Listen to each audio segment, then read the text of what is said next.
Une mutuelle sous tutelle. L'affaire s'est jouée en fin de semaine dernière à Mont-de-Marsan. Les dirigeants de Landes Mutualité ont été priés de cesser immédiatement toute activité et l'organisme a été placé sous la direction d'un administrateur provisoire. Une enquête a révélé des défauts de gestion. Cette mutuelle compte tout de même plus de 100 000 adhérents. Patrick Panier, Nicolas Pressigou.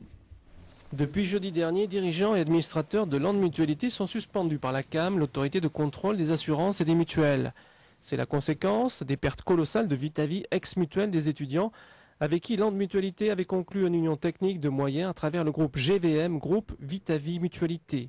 Aujourd'hui, le président de Landes Mutualité a l'impression que l'on veut le contraindre à la fusion.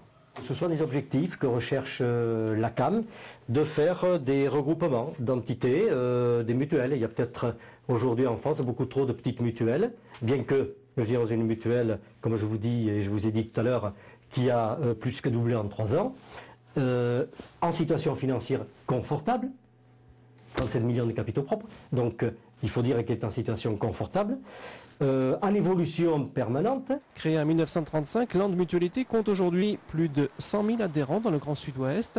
Avec ceux de Vitavie, 225 salariés sont aujourd'hui dans l'incertitude après cette mise sous tutelle administrative. Landes Mutualité est une valeur sûre et les prestations ont été assurées, sont assurées et seront assurées à l'avenir. Donc qu'ils restent très sereins les adhérents, c'est surtout ce qu'il faut, c'est le premier message qu'il faut présenter aux adhérents.